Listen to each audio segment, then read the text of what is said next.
Jangan lupa like, komen, dan subscribe channel YouTube TVRI Bengkulu dan nyalakan lonceng notifikasinya.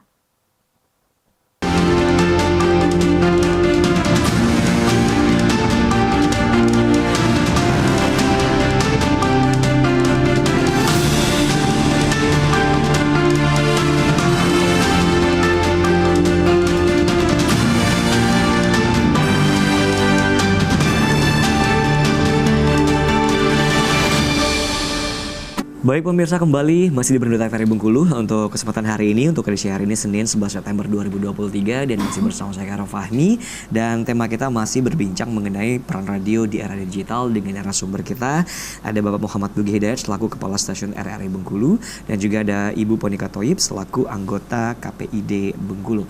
Kita berbincang kembali tentunya bersama dengan Bapak Muhammad Bugi Hidayat selaku Kepala Stasiun RRI Bengkulu.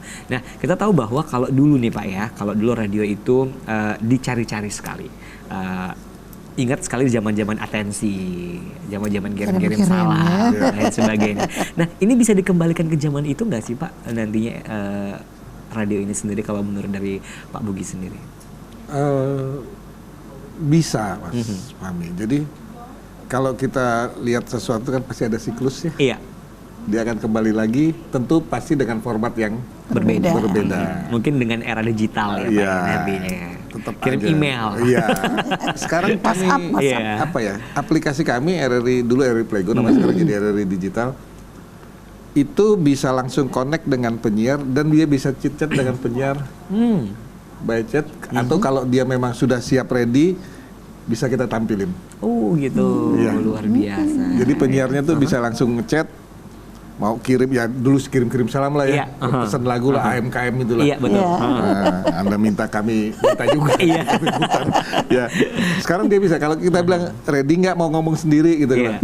Oke siap, oke kita takin. Tapi tentu formatnya beda dengan televisi Mas. Oke. Kalau kami kan tonton yang Anda dengar. Iya. Iya. Jadi setnya pasti berbeda dengan televisi. Sama juga nggak apa-apa sih Pak. Saya susah kita satu undang-undang sebenarnya. Baik.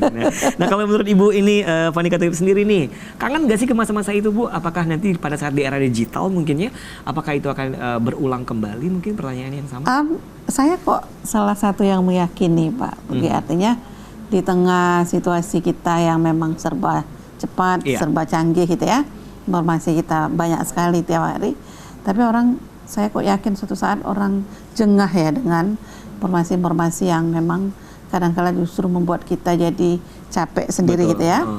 Nah, bicara soal kembali ke masa lalu, dulu kan kita ketika mendengarkan request kita itu ditunggu-tunggu gitu ya. Betul. Apalagi saya ingat salah satu sekarang sudah sayangnya Lesita Group misalnya Pak Bogi, itu kan yang salah satu radio yang sangat dekat dengan anak muda. Karena dengan kemasannya ketika itu ya, itu kita kirim lagu sampai yang program yang malam hari itu Bang Pami, Pami masih kecil soalnya.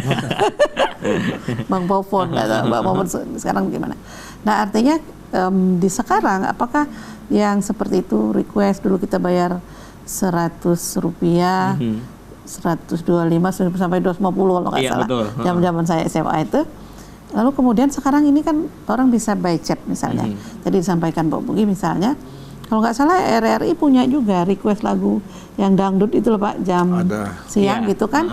Juga artinya pro dangdut apa namanya interaktif. Jadi artinya dia bisa langsung sekali ngomong dengan penyiarnya, juga kemudian merequest by chat misalnya. Nah artinya by chat ini kan juga menjadi satu dengan beda pola saja kan dengan yang dulu orang bisa mendengarnya lintas provinsi. Saya karena di mobil saya lintas provinsi dari Empat Lawang, dari Pagaralam misalnya gitu, juga mengirimkan pengen dengar lagu ini lalu diputarkan oleh hostnya. Nah artinya apakah suatu saat saya kira sekarang dia tetap terlaksana dengan kemasan yang berbeda. Memang tantangannya kemudian bagaimana teman-teman radio lalu kemudian akses ini memudahkan akses interaktif atau misalnya permintaan dari pendengarnya itu tidak susah, maksudnya mungkin dari sisi sinyal kecepatan respon misalnya penyiarnya, lalu kemudian juga ketersediaan pilihan apa yang misalnya diminta oleh pendengar mereka misalnya karena tinggalnya juga tidak di kota, banyak juga yang request itu di kabupaten yang saya dengarkan. Nah artinya ini harus dipertahankan menurut saya salah satu. Atau nanti misalnya bisa juga ke depan RRI misalnya menghadirkan mungkin tokoh-tokoh di desa, atau misalnya dia bisa interaktif menyampaikan kondisi panen sekarang, atau sekarang misalnya dalam kondisi kemarau, situasi misalnya pola tanam mereka seperti apa suatu saat misalnya dilaporkan.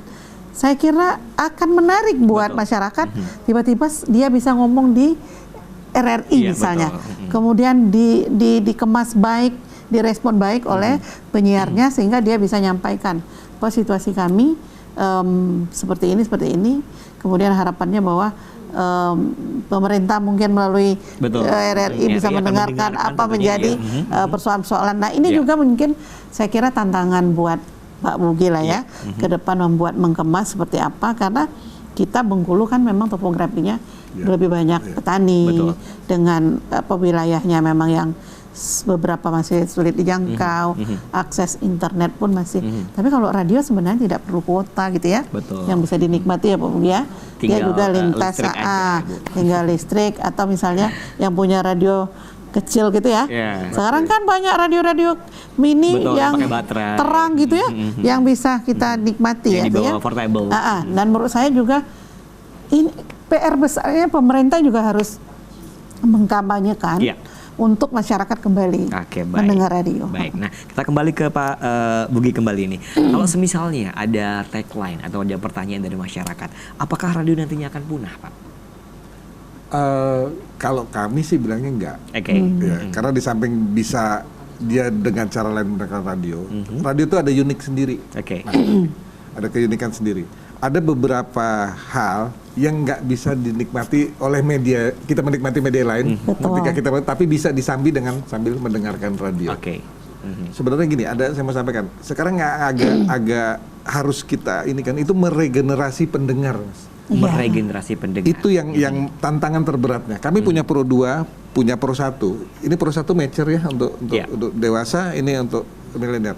Bagaimana ketika dia sudah beranjak dewasa, dia akan beralih ke Pro 1. Ada beberapa radio, saya nggak bisa sebut namanya, itu dia berhasil meregenerasi pendengar. Saya dulu SMA, kuliah, saya mendengarkan radio itu. Ketika saya sudah naik usia, sekarang anak saya dengar radio itu. Itu yang sebenarnya tantangan global untuk radio lah. Jangan sampai salah ini ya, harusnya dia disegmentasi ke sini, dia bertahan terus di satu program ini gitu loh. Ini yang jadi bagaimana radio itu bisa mengarahkan pendengarnya dan juga meregenerasi. Mas Fahmi udah cukup dong dengerin ini, pindah dong ke yang itu gitu kan, kasih adiknya yang dengerin sekarang gitu loh. Sesuai usia. Dan itu juga berpengaruh sama teknologinya, Mas. Kita harus benar-benar cari teknologi yang easy access. Jadi ketika dia berpindah, dia nggak bingung lagi. Gitu, mau denger ini tapi ini susah gitu, ini susah. Ini tantangannya itu. Kalau punah saya kira tidak ya Pak ya. Ada sedikit BBC di Indonesia sudah shutdown untuk radio terestrialnya. Baik. Karena mereka nggak kuat. Gitu loh. Tapi RRI insya Allah kuat. Baik, luar biasa. Nah kita akan jeda iklan kembali pemirsa, tetap bersama kami di Brandot FRI Bengkulu.